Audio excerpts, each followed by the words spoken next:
Hello friends, आप सभी का स्वागत है ईआरए फिजिक्स क्लासेज में। आज हम लोग बात करेंगे लेंस और द्रव के अपवर्तनांक के बीच में संबंध कि जब लेंस को किसी ऐसे द्रव में डुबोते हैं जिसका अपवर्तनांक अधिक हो या अपवर्तनांक लेंस के अपवर्तनांक के बराबर हो या लेंस के अपवर्तनांक के वो द्रव का अपवर्तनांक कम हो, तो उस स्थिति में लेंस किस तरह से व्यवहार करेगा उसकी चर्चा करेंगे। और उसके साथ साथ एक न्यूमेरिकल भी हम बनाएंगे इस वीडियो में कि जब द्रव का अपवर्तनांक अगर लेंस के अपवर्तनांक से अधिक हो तो उस स्थिति में लेंस की फोकस दूरी क्या होगी, उसके बारे में हम लोग न्यूमेरिकल भी बनाएंगे और समझेंगे। और इस वीडियो में हम लोग ये जानेंगे कि किसी वस्तु को लेंस के सामने कहां पर रखते हैं तो उसका प्रतिबिंब कैसा बनता है और आभासी बनेगा कि वास्तविक बनेगा, सीधा बनेगा कि उल्टा बनेगा, इसके बारे में जानेंगे। उत्तल और अवतल दोनों लेंसों के बारे में, इसलिए इस वीडियो को आप लोग पूरा जरूर देखिए। तो बात करते हैं लेंस तथा द्रव के अपवर्तनांक के बीच में संबंध। तो यहाँ पे ध्यान देने वाली बात है कि जब हम लेंस को ऐसे द्रव में डुबोते हैं, ध्यान से समझिएगा, उसके बाद हम लिख करके आपको समझाएंगे। लेंस को किसी ऐसे द्रव में डुबोते हैं जिसका अपवर्तनांक लेंस के अपवर्तनांक से कम हो, जिसका अपवर्तनांक लेंस के अपवर्तनांक से कम हो, उस स्थिति में लेंस कैसा व्यवहार करेगा। कभी कभी ऑब्जेक्टिव में भी आता है कि यदि लेंस को किसी ऐसे द्रव में डुबोया जाता है जिसका अपवर्तनांक लेंस के अपवर्तनांक से कम हो तो लेंस किस तरह का व्यवहार करेगा। तो आपको बताना चाहेंगे, जब ऐसे द्रव में डुबोते हैं, मीन्स जब किसी लेंस को किसी ऐसे द्रव में डुबोते हैं जिसका अपवर्तनांक लेंस के अपवर्तनांक से कम हो, तो लेंस की फोकस दूरी बढ़ जाती है। क्या हो जाती है? लेंस की फोकस दूरी बढ़ती है, लेकिन उसकी प्रकृति नहीं बदलती है। प्रकृति का तात्पर्य है, यदि अवतल लेंस को उस द्रव में डुबोते हैं तो वो अवतल लेंस की भांति व्यवहार करेगी, और उत्तल लेंस को उस द्रव में डुबोते हैं तो उत्तल लेंस की भांति व्यवहार करेगी। इंग्लिश मीडियम वाले बच्चे भी कहते हैं सर इंग्लिश में भी बोला करिए, तो ध्यान से समझिए। If a refractive index of liquid is less than the refractive index of lens, then if we immerse in a liquid that the focal length of the convex lens, either concave lens, will be increased but nature will not be increased. We can say that if concave lens immersed in water, then it behaves like a concave lens, and if convex lens immersed in a liquid, then it will behaves like a convex lens. So आप देखिए ध्यान से, हम लिखेंगे सबसे first point में, सबसे first point, जब लेंस को किसी ऐसे द्रव में डुबोया जाए, जब किसी लेंस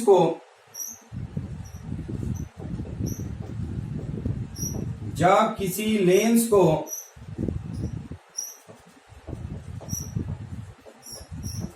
किसी ऐसे द्रव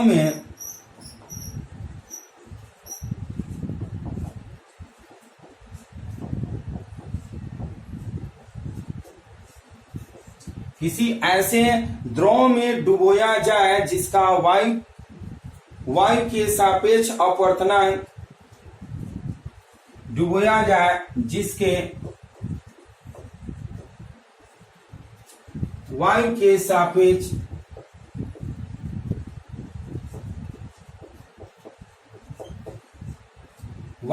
सापेक्ष अपवर्तनांक लेंस के पदार्थ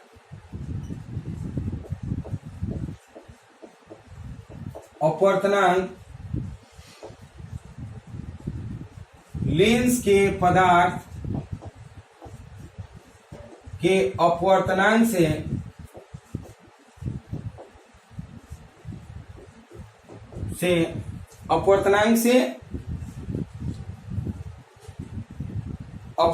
से लेंस के पदार्थ के अपवर्तनांक की अपेक्षा कम है।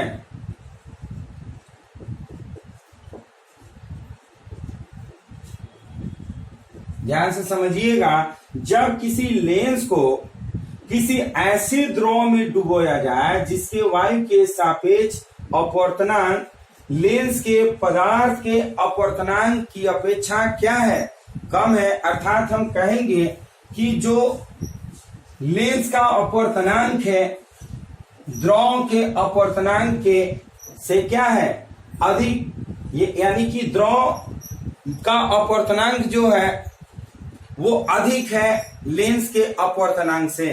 ध्यान से समझिएगा, क्वेश्चन करा जब किसी लेंस को किसी ऐसे द्रव में डुबोया जाए जिसके वायु के सापेक्ष लेंस का पदार्थ का अपवर्तनांक की अपेक्षा कम है, यानी कि यहाँ पे द्रव का अपवर्तनांक अधिक है और लेंस का अपवर्तनांक कम है। उस स्थिति में अगर हम लेंस को डुबोते हैं तो क्या होता है, तो ध्यान से समझिएगा, लिखेंगे क्या, इस स्थिति में लेंस की डुबोने पर इस स्थिति में फोकस दूरी बढ़ जाती है।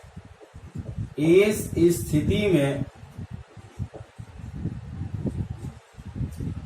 स्थिति में क्या हम करेंगे, फोकस दूरी बढ़ जाती है। लेंस की इस स्थिति में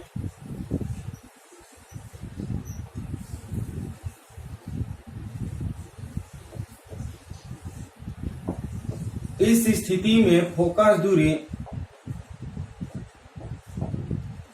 इस स्थिति में लेंस की फोकस दूरी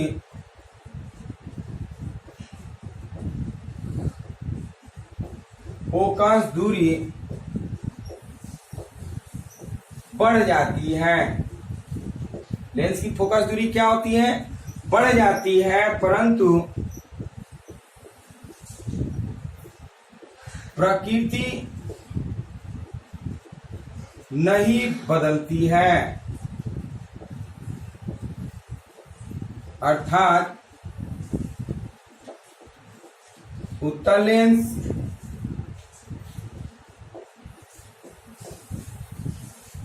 लेंस की भांति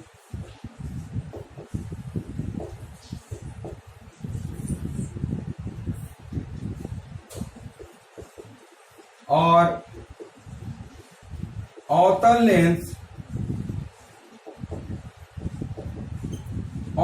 लेंस की भांति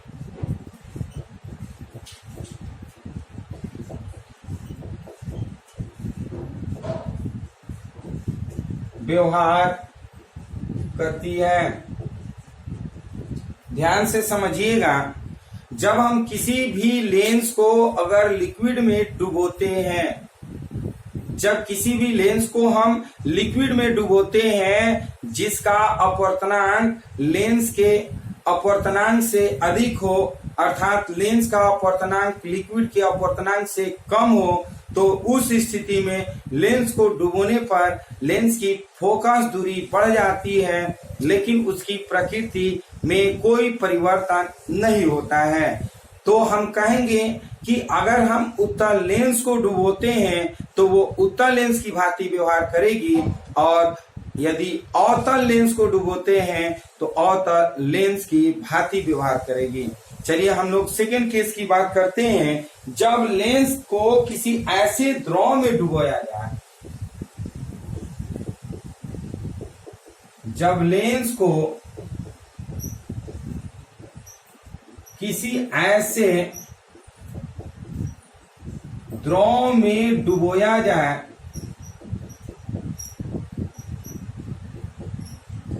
जब लेंस को किसी ऐसे द्रव में डुबोया जाए जिसका अपवर्तनांक लेंस के जिसका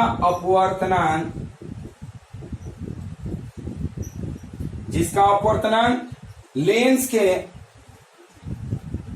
पदार्थ के जिसका अपवर्तनांक लेंस के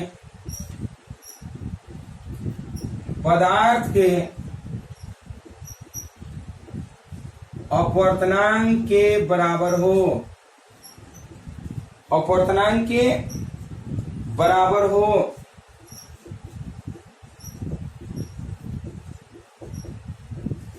ध्यान से समझिएगा, सेकेंड केस जो है, यदि हम लेंस को किसी ऐसे द्रव में डुबोते हैं, लेंस को किसी ऐसे द्रव में डुबोते हैं जिसका अपवर्तनांक उस लिक्विड के अपवर्तनांक के बराबर हो, अर्थात हम कहेंगे कि लेंस का अपवर्तनांक और लिक्विड का अपवर्तनांक दोनों के अपवर्तनांक बराबर हो, उस स्थिति में हम क्या करेंगे? उस स्थिति में हम क्या करेंगे? हम देखते क्या है कि लेंस डूबने के बाद वो पारदर्शी बन जाता है। मतलब कहने का अर्थ है कि अगर हम ऐसे लिक्विड में हम डुबोते हैं लेंस को जिसका दोनों का अपवर्तनांक बराबर हो जाए, तो इस स्थिति में लेंस जो है वो पारदर्शी होगा और उस द्रव में लेंस डुबोने के बाद दिखाई नहीं देगा, वो गायब हो जाएगा और उसमें से निकालेंगे तब हमें दिखाई देगा। यही तरीका जादूगर लोग अपनाते हैं अपने जादू को दिखाने में। जादूगर लोग करते क्या है, जैसे मान लेते हैं ये पेन है, इसका कोई ना कोई अपवर्तनांक होगा और लिक्विड का अपवर्तनांक, यदि दोनों का अपवर्तनांक बराबर है तो यदि हम इस पेन को उस लिक्विड में डुबोते हैं, वो एक पारदर्शी ग्लास ले लेते हैं, शीशे का ग्लास जिसमें दिखाई दे और उसमें लिक्विड भरा हुआ रहता है, जैसे इस पेन को उसमें डालते हैं तो वो पेन धीरे धीरे लगेगा कि गायब होते जाएगा, बट गायब होता नहीं है। इसका अपवर्तनांक और उस ग्लास में रखे द्रव का अपवर्तनांक, दोनों का अपवर्तनांक बराबर होने के कारण यह पारदर्शी हो जाता है, मीन्स उसमें दिखाई नहीं दे पाता है। यही कारण है जिसे हम लोग जादू समझते हैं। चलिए तो हम इसको लिखते क्या है, लिखेंगे क्या? इस स्थिति में इस स्थिति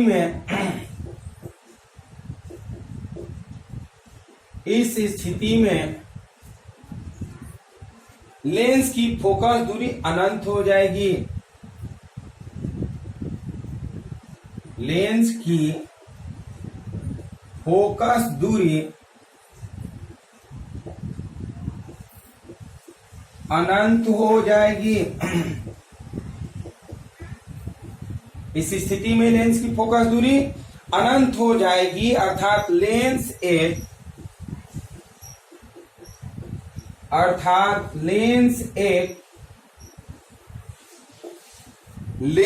एक समतल पारदर्शी प्लेट की भांति, लेंस एक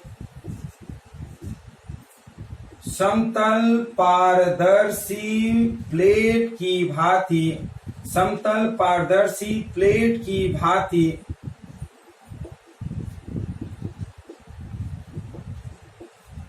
व्यवहार करता है, व्यवहार करता है तथा अदृश्य हो जाएगा। व्यवहार करेगा लिख लेते हैं, करेगा तथा अदृश्य हो जाएगा।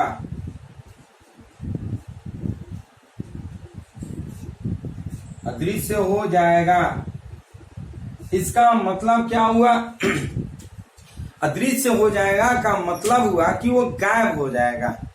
जादूगर यही आपको दिखाता है कि कोई ग्लास ले लेता है और उसमें दूध डाल देगा या पानी डाल देगा और उसमें एक वस्तु डालता है इस तरह से कि लगेगा कि आप उसको देख रहे हैं, ऊपर से नीचे जा रहा है और ग्लास में वो गायब दिखाई देता है। तो ये ऐसा होता कैसे है? ऐसा होने का मेन रीजन है कि जो लिक्विड है जिसमें वो वस्तु को डुबो रहा है, उस लिक्विड का जो अपवर्तनांक है और इस पदार्थ का अपवर्तनांक है, वो दोनों का अपवर्तनांक बराबर होता है, जिसके कारण ये जो पदार्थ होता है ये पारदर्शी प्लेट की भांति व्यवहार करने लगता है और जैसे ही उसमें डुबोने पर ये गायब सा प्रतीत होता है, ये अदृश्य प्रतीत होता है, यही कारण है।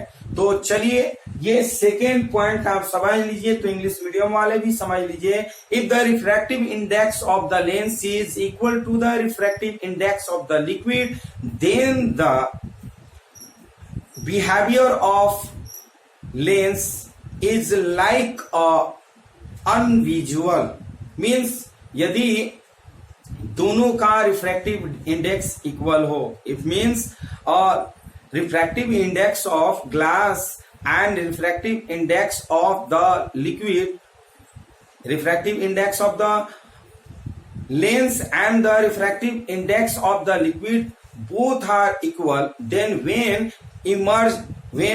lens emerge in that liquid, then glass like as a invisible in a glass, means in a liquid, जैसे हम ग्लास को मीन्स लेंस को उसमें डुबोते हैं वैसे वो इनविजुअल हो जाता है, due to both have equal refractive index. यदि दोनों का रिफ्रैक्टिव इंडेक्स इक्वल होगा और उसको हम इमर्ज करते हैं वाटर में, लिक्विड में डुबोते हैं, तो दोनों क्या होगा, मीन्स जो लेंस होगा वो ऐसा होगा कि लगेगा कि नहीं उसमें हम कुछ डाले हुए हैं, वो अदृश्य हो जाएगा। तो इस तरह से ये सेकेंड पॉइंट हो गया। थर्ड पॉइंट की बात करेंगे, जब लेंस को किसी ऐसे द्रव में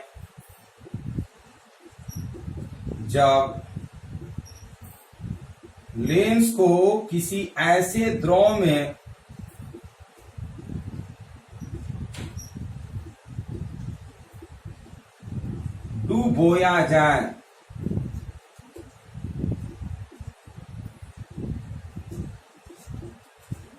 जब लेंस को किसी ऐसे द्रव में डुबोया जाए जिसका अपवर्तनांक लेंस के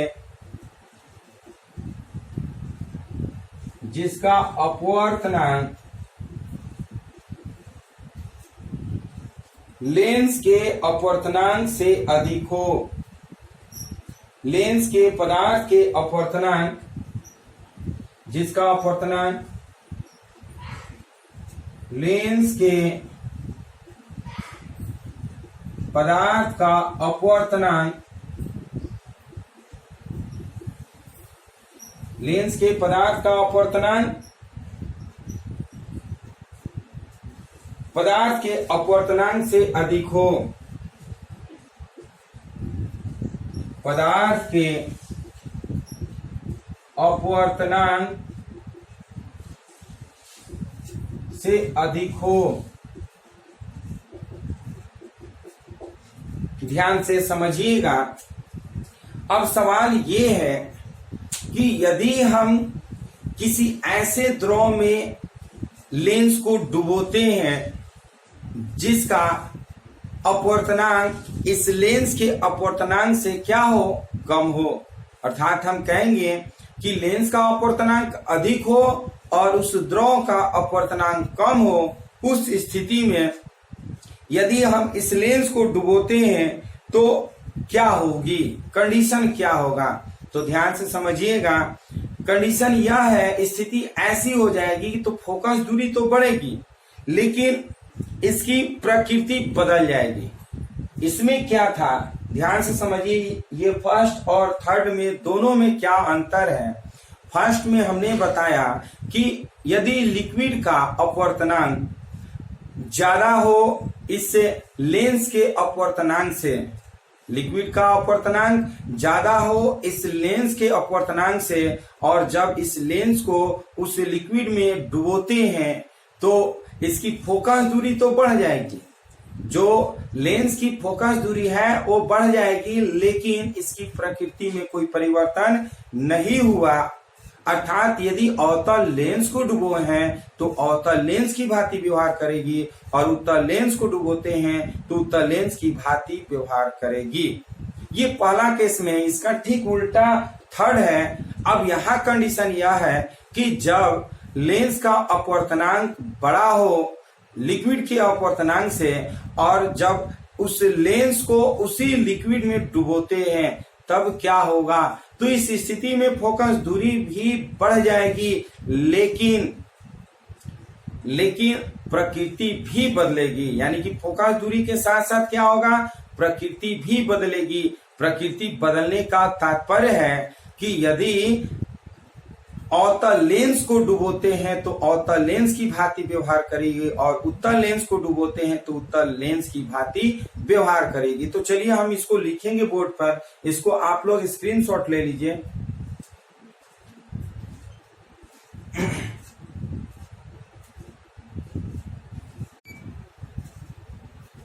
चलिए स्क्रीनशॉट ले चुके होंगे तो इसे हम मिटाएंगे और हम लोग थर्ड पॉइंट की बात करेंगे, जो कि बहुत इंपॉर्टेंट आपको बताया है। यहाँ पर थर्ड पॉइंट को इंग्लिश मीडियम वाले समझेंगे। If the refractive index of glass is equal to the refractive index of the liquid, then when we immerse of lens in this liquid, then focal length of the lens will be increased and also change the nature of the lens. Means if the concave lens immerse in that liquid, then it behaves like a convex lens, and if we immerse of a convex lens in that liquid, then it behaves like a concave lens. So हम इसको लिखते क्या है? जब lens को किसी ऐसे द्रव में डुबोया जाए जिसका अपवर्तनांक लेंस के पदार्थ के अपवर्तनांक के अधिक हो, तो हम करेंगे क्या? इस दशा में लेंस की फोकस दूरी, इस दशा में लेंस की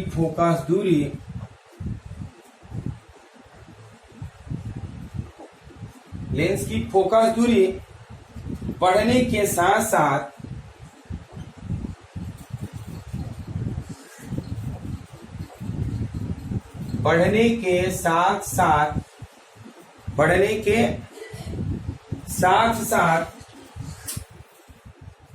बढ़ने के साथ साथ उसकी प्रकृति भी बदल जाएगी। उसकी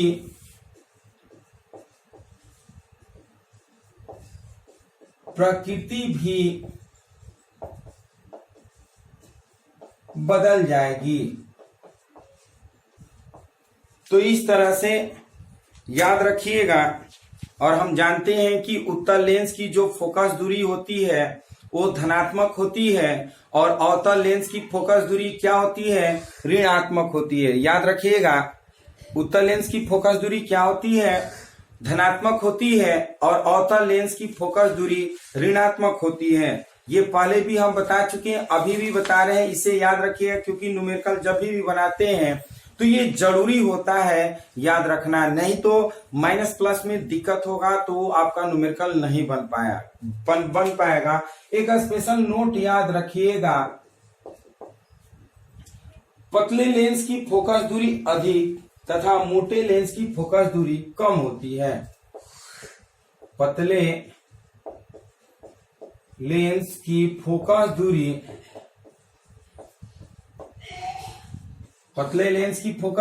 अधिक तथा मोटे लेंस की फोकस दूरी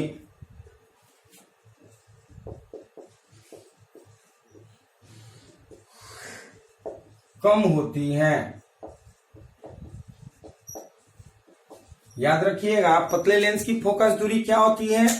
अधिक होती है, और मोटे लेंस की फोकस दूरी कम होती है। कभी कभी ऑब्जेक्टिव में भी पूछ देता है कि पतले लेंस की फोकस दूरी 4 ऑप्शन दे देता है, अधिक होती है, कम होती है, बराबर होती है, एक इसमें से कोई नहीं। तो याद रखिएगा, पतले लेंस की फोकस दूरी अधिक होती है, जबकि मोटे लेंस की फोकस दूरी कम होती है।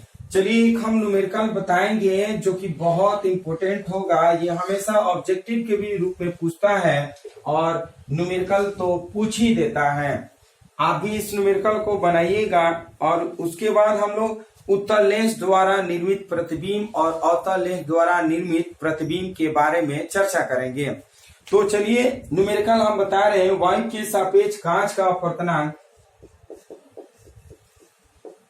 वायु के सापेक्ष कांच का अपवर्तनांक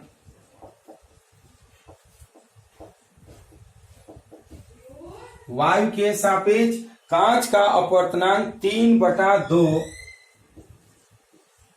तथा जल का अपवर्तनांक 4 तथा जल का अपवर्तनांक 4/3 है। एक द्वि उत्तल लेंस की वक्र तलों एक द्वि उत्तल लेंस की वक्र तलों की वक्रता त्रिज्याएं क्रमशः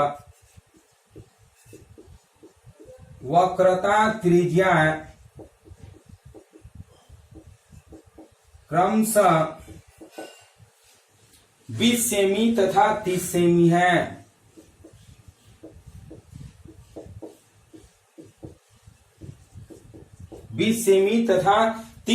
है। इस लेंस की फोकस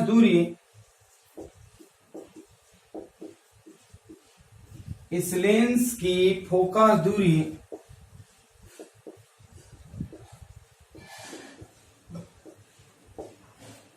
फर्स्ट केस में वायु में, सेकंड केस में जल में ज्ञात कीजिए।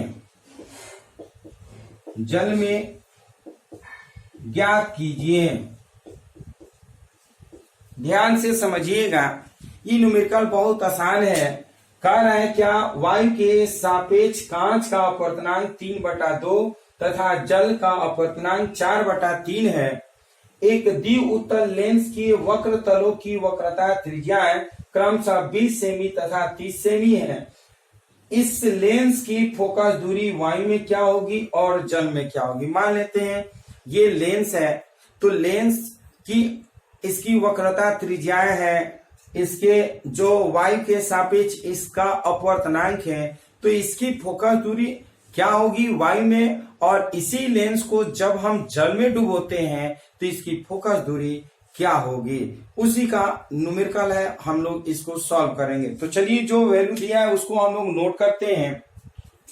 ANG का मान दिया है, कितना दिया है, ANG का मान 3/2। ANG का मान का मतलब तो क्या हुआ, refractive index of glass with respect to air, यानी कि वायु के सापेक्ष कांच का अपवर्तनांक 3/2 है। यही है, वायु के सापेक्ष कांच का अपवर्तनांक 3/2। तो ANG हम लिखते हैं, ANG = 3/2, और इसको पढ़ते हैं इंग्लिश में क्या, refractive index of glass with respect to air. और क्या दिया हुआ है, ध्यान से समझिएगा, ANW दिया है, कितना दिया है, 4/3 मीन्स हम कहेंगे refractive index of water with respect to air is 4/3, यानी कि वायु के सापेक्ष जल का अपवर्तनांक कितना दिया है, 4/3। और R1 R2 का मान दिया है, आप ध्यान से समझिएगा, R1 का मान दिया है 20 सेंटीमीटर और R2 का मान दिया है -30 सेंटीमीटर। इतना तो आपको लिखने आता ही होगा, इसमें कोई प्रकार का दिक्कत नहीं है। अब हमें क्या पूछ रहा है, सबसे फर्स्ट केस की बात करते हैं, FA पूछ रहा है। क्या पूछ रहा है, FA। तो FA बराबर हम लिखेंगे क्या, FA = व्हाट, तो हम जानते हैं चूंकि 1/FA। कल हम लोग यानी कि इसके पहले वाले वीडियो में हम लोग पढ़े थे लेंस मेकर्स फॉर्मूला। अब हम लोग क्या करते हैं, लेंस मेकर्स का फॉर्मूला यूज करते हैं, n-1 into 1/r1 minus 1/r2। क्या करेंगे, 1/fa is equal to n-1 into 1/r1 minus 1/r2। और जैसे कि आप जानते हैं n क्या दिया हुआ है, 3/2। एयर के लिए 3/2 लिखेंगे, 3/2 माइनस 1 और इंटू 1/r1 की जगह पर हम क्या लिखेंगे, 20 लिखेंगे और माइनस माइनस प्लस हो जाएगा 1/30। इस तरह से हम लिख लेते हैं। इसको सॉल्यूशन करेंगे, 1/fa इज इक्वल टू, इसको लिखेंगे क्या, 3/2। इसको सॉल्यूशन करेंगे तो 1/2 होगा, हो जाएगा ना, कि 1/2। इसको हम करते हैं एलसीएम, यह हमारा 30, ये आपका कितना हो जाएगा, एलसीएम 60 हो जाएगा। 20 और 30 का एलसीएम कितना हो जाएगा, 60। ये 2 बार में जाएगा और ये आपका 3 बार में जाएगा, प्लस ये कितने बार में जाएगा, 2 बार में जाएगा ना। 30 दूना 60, तो ये हम लिख सकते हैं 1/2 गुणे 3 दूनी 5, ये बटा में 60, ये हो जाएगा 1 में क्या हो जाएगा, 12 दूना 24। तो इसलिए हम लिखेंगे क्या, ये y में जो फोकस दूरी होगी वो 24 सेंटीमीटर।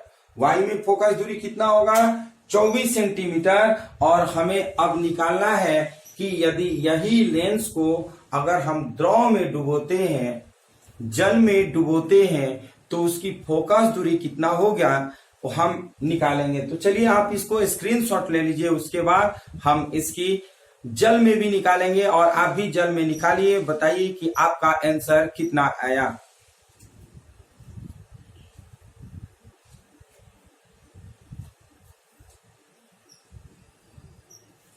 चलिए आप ले चुके होंगे स्क्रीनशॉट, तो हम इसका सेकेंड पॉइंट बात कर रहे हैं।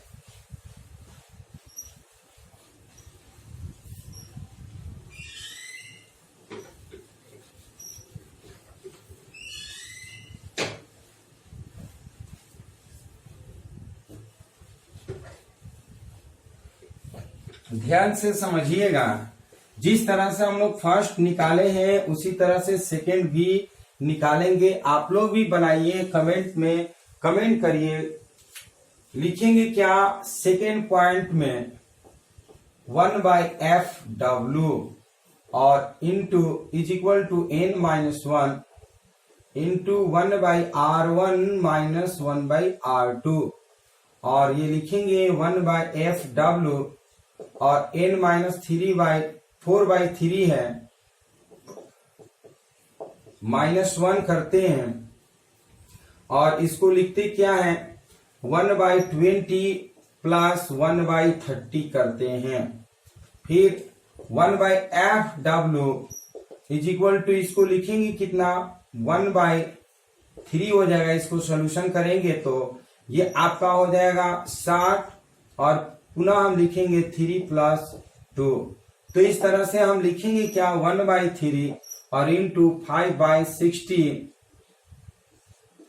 ये 12×5 = 60 हो जाएगा, यानी कि 1/36। तो हम लिखेंगे क्या, इसलिए f(w) is equal to 36 centimetre. आप देख सकते हैं कि एक बार जिस लेंस को हम लोग हवा में रखे थे उसका जो फोकस दूरी था वो 24 सेंटीमीटर, और उसी लेंस को जब हम लोग पानी में डुबोते हैं तो पानी में उसकी फोकस दूरी क्या हो जाती है, वृद्धि हो जाती है। देख सकते हैं ये 36 सेंटीमीटर आ गया।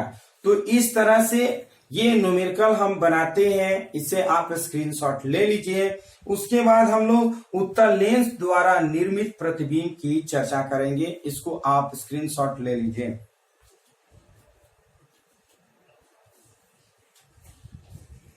चलिए स्क्रीनशॉट ले चुके होंगे तो इसे मिटाएंगे। अब हम लोग एक नए टॉपिक की बात करेंगे, उत्तल लेंस द्वारा बने प्रतिबिंब। इसे आप लोग याद रखिएगा, बहुत इंपॉर्टेंट है। उत्तल लेंस द्वारा निर्मित प्रतिबिंब, उत्तल लेंस द्वारा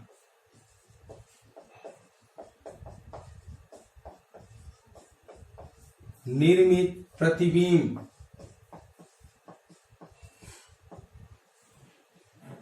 उत्तल लेंस द्वारा निर्मित प्रतिबिंब image formed by a convex lens.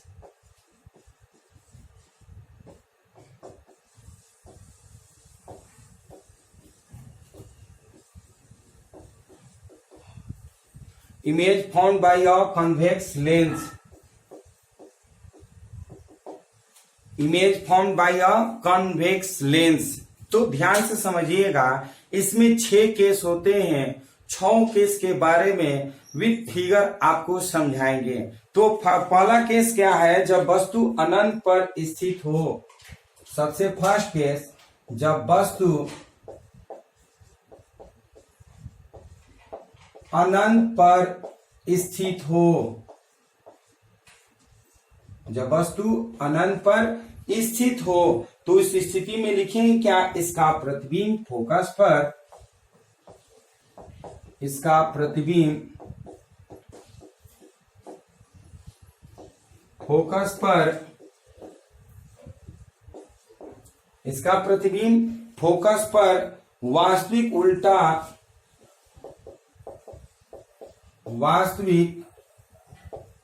उल्टा और बहुत ही छोटा बनता है।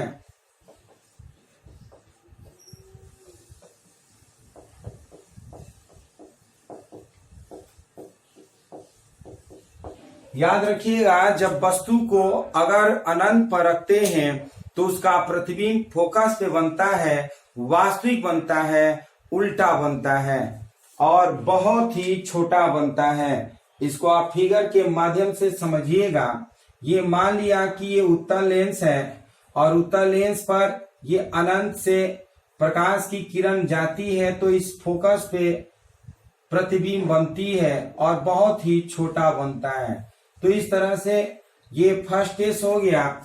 सेकेंड केस की बात करते हैं, जब वस्तु 2f के पीछे स्थित हो। जब वस्तु 2f के पीछे स्थित हो। जब 2f के पीछे स्थित होगा तो उस कंडीशन में क्या लिखेंगे, प्रतिबिंब का निर्माण, प्रतिबिंब का निर्माण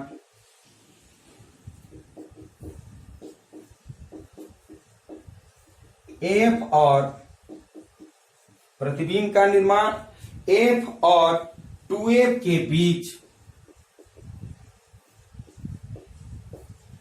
f और 2f के बीच वास्तविक उल्टा और वस्तु से छोटा बनता है। वास्तविक उल्टा और वस्तु से छोटा बनता है। ध्यान से समझिएगा, जब वस्तु को 2f के पीछे रखते हैं, 2f का मतलब सेंटर ऑफ कर्वेचर और इन्फिनाइट के बीच, यानी कि हम कह सकते अनंत और 2f के बीच में अगर रखते हैं तो प्रतिबिंब का निर्माण फोकस और 2f के बीच बनेगा, वास्तविक बनेगा, उल्टा और वस्तु से छोटा बनता है। इसको आप फिगर के रूप में आप इस तरह से समझिएगा। मान लेते हैं कि ये लेंस है और ये आपका फोकस f है, ये आपका 2f है और जब इस वस्तु को हम AB को यहां पर रखते हैं तो इसका प्रकाश जो है इस तरह से जाती है और दूसरी तरफ क्या होती है कि ये चली जाती है और दूसरा प्रकाश की किरण जो होती है वो सेंटर ऑफ वक्रता केंद्र से होकर के जाती है और जिस बिंदु पर ये होता है, ये फोकस हो गया, ये क्या हो गया, फोकस हो गया और ये हो गया हमारा 2f। ध्यान से समझिएगा, ये A और B, A dash B dash, ये जो प्रतिबिंब है वो बनता है वस्तु से छोटा बनता है और f और 2f के बीच बनता है, वास्तविक होता है और उल्टा बनता है। तो इसे आप स्क्रीनशॉट ले लीजिए और हम लोग 4 केस इसमें पढ़ेंगे फटाफट, इसे आप लोग स्क्रीनशॉट जल्दी ले लीजिए।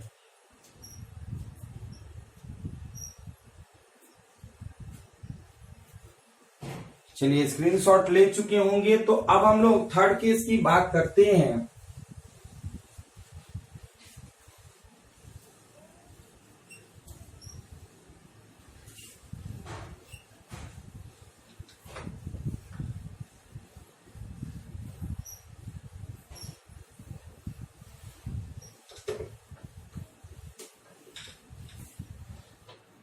थर्ड केस ध्यान से समझिएगा। जब वस्तु 2F पर स्थित हो, जब वस्तु 2F पर स्थित हो तो कहां बनेगा प्रतिबिंब? प्रतिबिंब का निर्माण 2F पर, प्रतिबिंब का निर्माण 2F पर वास्तविक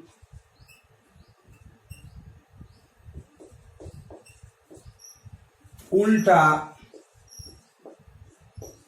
और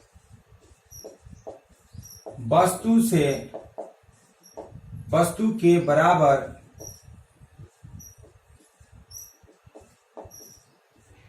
बनेगा। वस्तु के बराबर बनेगा।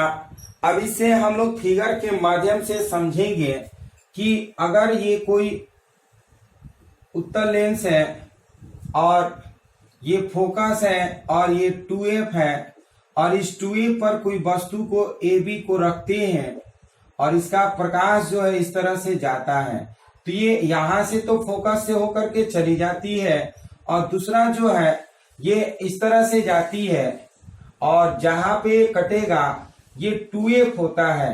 क्या होता है? 2F। A डैश और B डैश का निर्माण बनता है, A डैश और B डैश, और ये वस्तु के बराबर बनता है।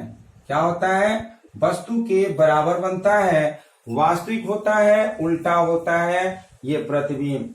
ये थर्ड हो गया। फोर्थ केस की बात करते हैं। जब वस्तु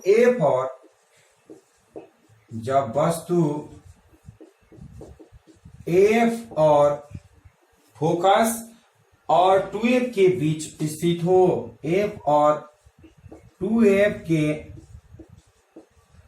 बीच स्थित हो, ध्यान से समझिएगा। जब वस्तु को फोकस और 2F के बीच में रखते हैं तो उस स्थिति में प्रतिबिंब का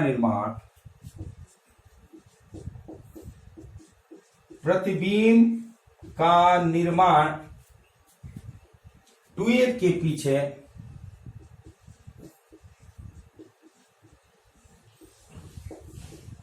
के पीछे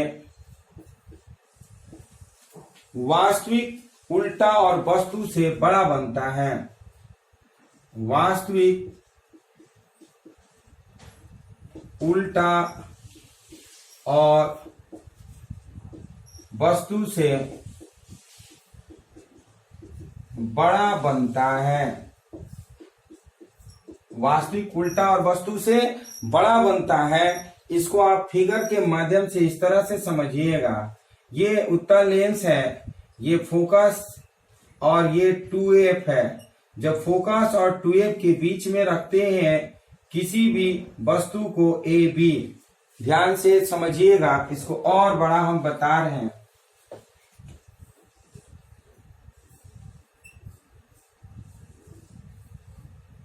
ये प्रकाशिक केंद्र, ये F है, ये 2F है।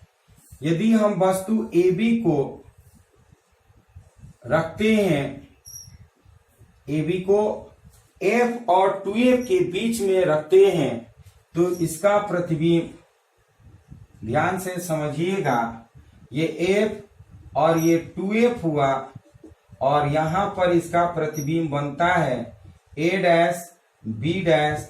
आप देख सकते हैं कि वस्तु से ये बड़ा बनता है, वास्तविक बनता है और उल्टा बनता है और 2F के पीछे बनता है। तो इस तरह से ये 4 केस हो गया। 2 केस और इसमें है, हम वो भी बताएंगे, इसे आप स्क्रीनशॉट ले लीजिए।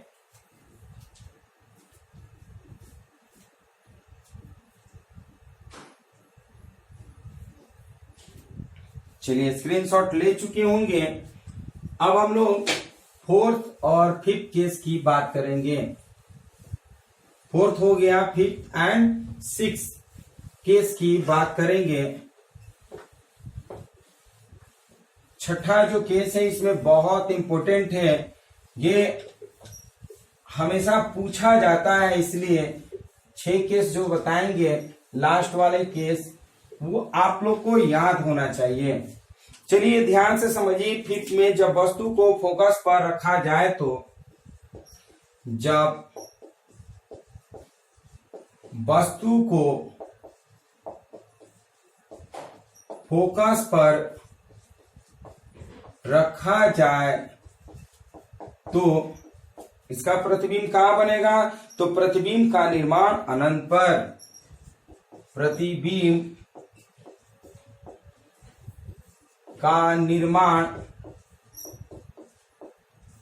अनंत पर, प्रतिबिंब का निर्माण अनंत पर वास्तविक उल्टा और बहुत बड़ा बनता है। वास्तविक उल्टा और बहुत ही बड़ा बनता है, बहुत ही बड़ा बनता है। इसे आप फिगर के माध्यम से समझिएगा। ये कोई उत्तल लेंस है और जब इस वस्तु को फोकस पे रखते हैं तो इसका प्रतिबिंब जो होती है ये अनंत पर बनता है। ये AB वस्तु है और इस तरह से प्रकाश जो होती है वो सीधे चली जाती है और वस्तु का प्रतिबिंब अनंत पे बनता है, वास्तविक बनेगा, उल्टा बनेगा और बहुत ही बड़ा बनता है। 6 केस लास्ट, जब वस्तु F और C के बीच में स्थित हो, जब वस्तु F और C के बीच स्थित हो,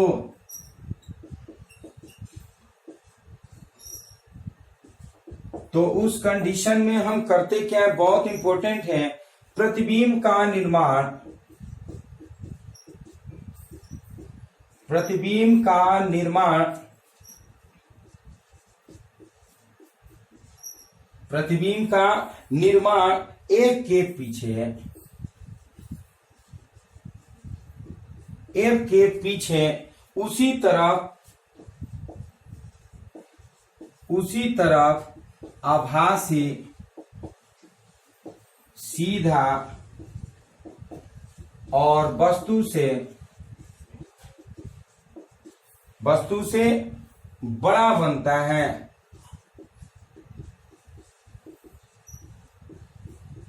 वस्तु से बड़ा बनता है। इसे आप फिगर के माध्यम से समझिएगा।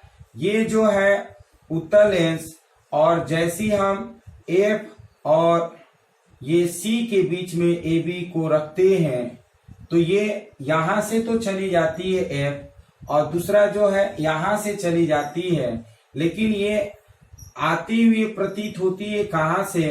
तो ये फोकस से आती हुई प्रतीत होती है। तो इस तरह से जो A' और B' का निर्माण हुआ फोकस के ही तरफ बन रहा है, वास्तविक बन रहा है, यह आभासी बन रहा है, सीधा बन रहा है और वस्तु से क्या हो रहा है? बड़ा बनता है। ये AB वस्तु से बड़ा बनता है। ये 6 केस हो गया, बहुत इंपॉर्टेंट है, ये आप स्क्रीनशॉट ले लीजिए। उसके बाद हम लोग अवतल लेंस की बात करेंगे। अभी तक हम लोग उत्तल लेंस में प्रतिबिंब बना रहे थे और अवतल लेंस में एक केस बताएंगे जो कि इंपॉर्टेंट है, इसे आप ले लीजिए। उसके बाद हम लोग वीडियो खत्म करेंगे। स्क्रीनशॉट ले लीजिए।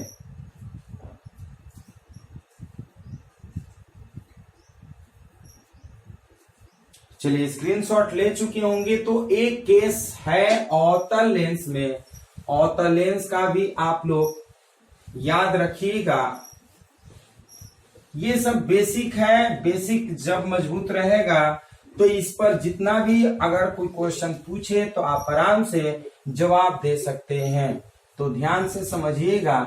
अब हम लोग बात करेंगे इमेज फॉर्म्ड बाय, और image formed by concave lens means अवतल लेंस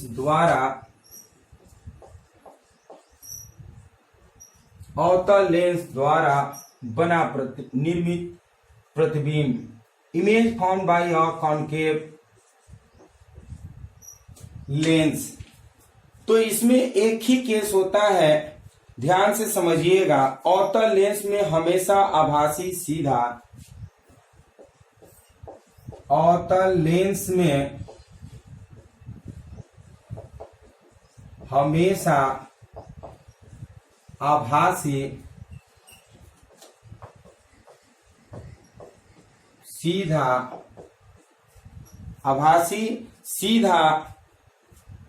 लेंस के उसी तरफ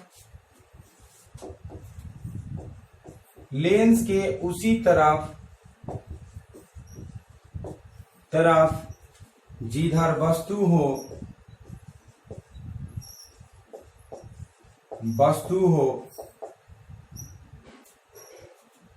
वस्तु से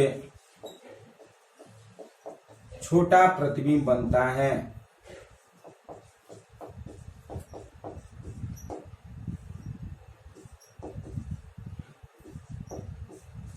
वस्तु से क्या होता है, छोटा प्रतिबिंब बनता है। यही एक केस है हम कह सकते हैं अवतल लेंस में, कि जिधर वस्तु रखते हैं उधर ही प्रतिबिंब का भी निर्माण होता है, वस्तु से छोटा बनता है और आभासी और सीधा बनता है। चलिए इसको हम लोग फिगर के माध्यम से समझते हैं। मान लिया कि ये एक अवतल लेंस है और इसके मुख्य अक्ष है और इसका प्रकाशीय केंद्र C है। जब वस्तु को हम लोग क्या करते हैं, यहाँ पर रखते हैं, तो ये प्रकाश की किरण परावर्तित होकर के सीधे चली जाती है। ये भी, और ये है आपका फोकस।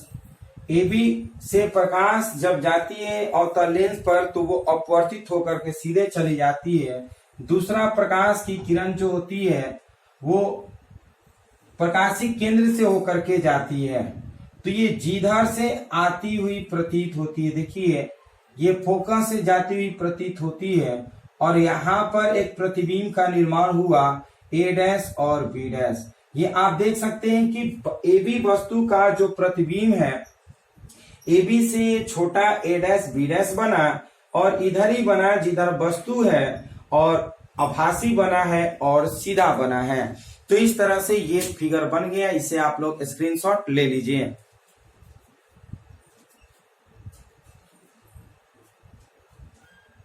चलिए स्क्रीनशॉट ले चुके होंगे। तो इस तरह से हम लोग इस वीडियो में पढ़े कि लेंस के अपवर्तनांक और किसी द्रव के अपवर्तनांक से कैसे संबंध है उसके बारे में पढ़े, न्यूमेरिकल पढ़ लिए, और अवतल लेंस द्वारा उत्तल लेंस द्वारा जो निर्मित प्रतिबिंब है हम लोग फिगर के साथ पढ़ लिए।